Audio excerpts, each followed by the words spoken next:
আসসালামু আলাইকুম ওয়া রাহমাতুল্লাহি ওয়া বারাকাতুহু। প্রিয় দর্শক, আশা করি সবাই ভালো আছেন, সুস্থ আছেন। সবাইকে স্বাগতম জানিয়ে শুরু করছি আজকের সংবাদ প্রতিবেদন। একদিকে রিমান্ডে নির্মম নির্যাতন করা হচ্ছে মামুনুল হককে, শরীরের নানান অংশে কারেন্টের শক দেওয়া হচ্ছে, বেঁধে রেখে হাত পায়ে মোচড় দেওয়া হচ্ছে। আরেকদিকে ছাত্রনেতা নুরুর নামেও নানান মামলা দেওয়া হচ্ছে। হামলা মামলা বা কোনো চাপের মুখে সরকারের সাথে আপোষ করা হবে না বলে সাফ জানিয়ে দিয়েছেন ঢাকা বিশ্ববিদ্যালয় ছাত্র সংসদের সাবেক ভিপি নুরুল হক নূর। ডিজিটাল নিরাপত্তা আইনে ঢাকা, চট্টগ্রাম, রাজশাহী, সিলেট ও কক্সবাজার সহ দেশের বিভিন্ন স্থানে তার বিরুদ্ধে দায়ের করা একাধিক মামলা প্রসঙ্গে জানতে চাইলে তিনি নয়া দিগন্তকে এই কথা বলেন। বৃহস্পতিবার রাত 8টার দিকে মোবাইল ফোনে দেয়া সাক্ষাৎকারে ভিপি নূর বলেন, সরকার আমাদেরকে আর্থিক সুবিধার প্রলোভন দিয়েছে।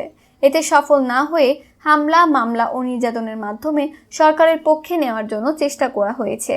বিগত দিনে সরকার এসব করে সফল হয়নি। তিনি বলেন, এবার মোদি বিরোধী আন্দোলনের কারণে ভারতের পরামর্শে আমাদেরকেও ইসলামপন্থীদের বিরুদ্ধে হামলা ও মামলা করা হচ্ছে। এর মাধ্যমে ভয়, ভীতি ও আতঙ্কিত করে সরকার সবাইকে বশে রাখতে চায়, কিন্তু সরকারের এই উদ্দেশ্য সফল হবে না। ভিপি নূর বলেন, আমার বিরুদ্ধে দেশের বিভিন্ন স্থানে মামলা দেয়া হয়েছে, যাতে আমি হাজিরা দিতে গেলে ছাত্রলীগ ও যুবলীগ দিয়ে আমার উপর হামলা করে আমাকে নিষ্ক্রিয় করা যায়, আমাদের মনোবল দুর্বল করা যায়। এর আগে একটি বেসরকারি টেলিভিশনে বক্তব্য রাখার সূত্র ধরে ব্যারিস্টার মইনুল হোসেনের মামলা দিয়ে হয়রানি করা হয়েছে। আমাকেও হয়রানি করার জন্য এসব মামলা দেয়া হয়েছে। ছাত্র অধিকার ও নাগরিক অধিকার আন্দোলনের নেতা নূর বলেন, আমাকে দেশ থেকে চলে যাওয়ার জন্য প্রস্তাব দেওয়া হয়েছিল, তাহলে আমাকে কোনো হয়রানি করা হবে না, কিন্তু আমি প্রস্তাবে রাজি হইনি। দেশের মানুষের জন্য আমাদের গণতান্ত্রিক আন্দোলন চলবে, যদিও হামলা মামলার কারণে আন্দোলন সাময়িকভাবে কিছুটা ক্ষতিগ্রস্ত হচ্ছে। এক প্রশ্নের জবাবে ভিপি নূর বলেন, হেফাজত ইসলাম বাংলাদেশ রাজনৈতিক কোনো সংগঠন নয়, একটি বৃহৎ ধর্মীয় সংগঠন। হেফাজতের একটা অংশ সরকারের সাথে রয়েছে, আরেকটি অংশ সরকারের বিভিন্ন অন্যায়ের প্রতিবাদ করছে।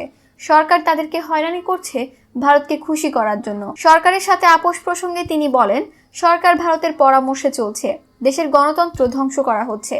বর্তমান প্রেক্ষাপটে সরকারের সাথে আপোষের প্রশ্নই ওঠে না। নূর বলেন, সরকার যদি একটি নিরপেক্ষ সরকারের অধীনে সুষ্ঠু নির্বাচন দিয়ে দেশের গণতান্ত্রিক ধারা ফিরিয়ে আনার উদ্যোগ নেয়, তাহলে সরকারের সাথে আমরা কাজ করতে রাজি আছি। অন্যথায় কোনো চাপ, হামলা, মামলা বা হয়রানি করে আমাদেরকে কোনোভাবেই দমানো যাবে না। হেফাজত ইসলামের সাথে সরকারি সম্পৃক্ত। হেফাজতের সাথে সম্পৃক্ততার অভিযোগে সরকার বিএনপি নেতাকর্মীদের অ্যারেস্ট করছে। এরা ত্রাসের রাজত্ব সৃষ্টি করছে। 26শে মার্চের পর থেকে গত কয়েকদিনে বোধ হয় কয়েক হাজার গ্রেফতার করে ফেলেছে।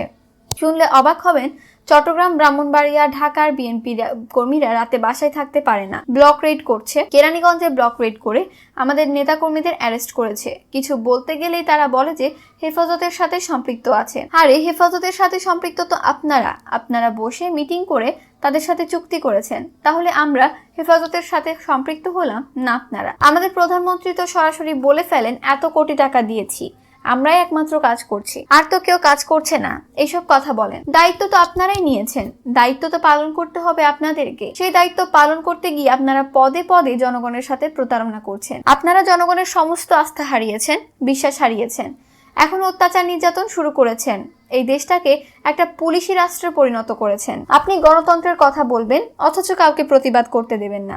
আপনি কাউকে কথা বলতে দেবেন না, অন্যায়গুলোকে তুলে ধরতে দেবেন না, ভুলগুলোকে চিহ্নিত করতে দেবেন না। তাহলে কিভাবে একটা সরকার চলতে পারে? সেটা তো আর যাই হোক, গণতান্ত্রিক সরকার হতে পারে না, বললেন তিনি। একাদশ সংসদের প্রসঙ্গ টেনে ফখরুল বলেন, পার্লামেন্ট আপনাদের একটা আছে, সেই পার্লামেন্টে আপনাদের লোকজন সব বসে আছে।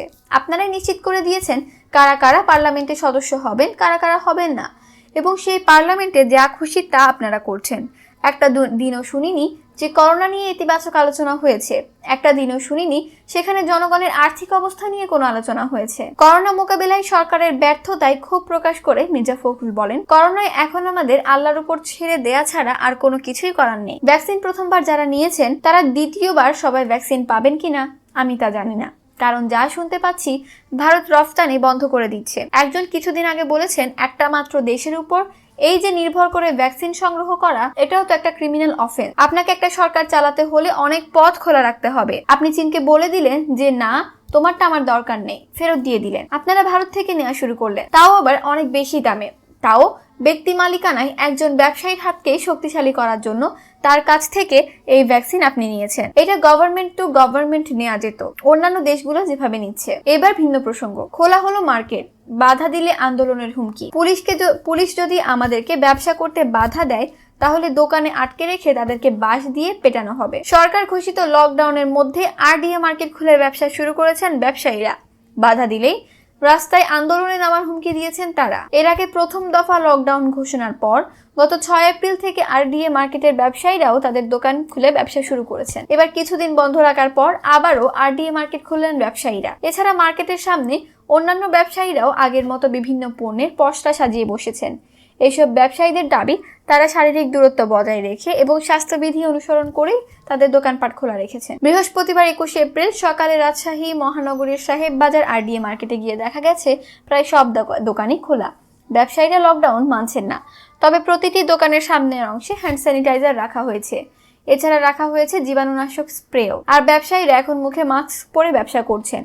যদিও দোকান খোলা থাকলেও ক্রেতাদের উপস্থিতি ছিল কম। ব্যবসায়ীরা বলছেন অনেক ক্রেতা জানেন না যে দোকান খোলা আছে, তাই ক্রেতা কম। জানাজানি হলে আগের মতো ক্রেতা থাকবে বলেও আশা ব্যবসায়ীদের। লকডাউন ভঙ্গ করে মার্কেটের দোকান খোলা এমন প্রশ্নে রাজধানী ফ্যাশনের শহীদুল ইসলাম বলেন, গত বছর ঠিক এমন সময় দেশে লকডাউন ছিল।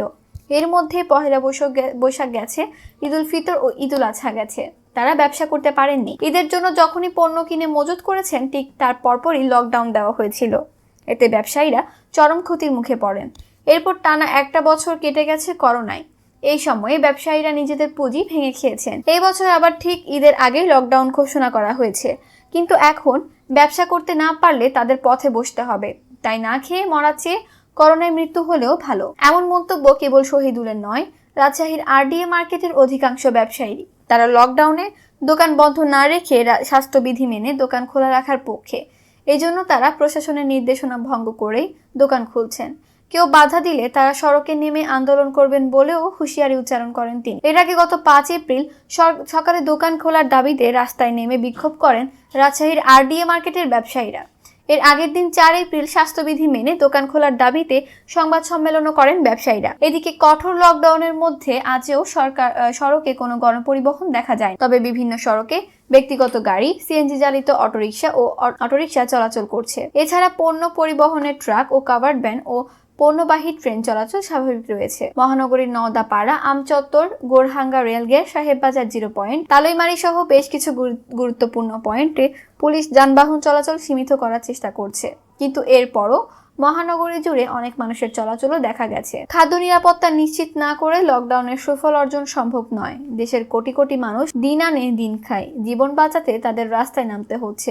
খেটে খাওয়া মানুষের মাঝে চাপা হাহাকার উঠেছে উল্লেখ করে এইসব মানুষের জন্য জরুরি ত্রাণ বিতরণে সরকারের দৃষ্টি আকর্ষণ করছেন জাতীয় পার্টির চেয়ারম্যান। 14 এপ্রিল থেকে কঠোর লকডাউনে খেটে খাওয়া মানুষের মাঝে চাপা হাহাকার উঠেছে।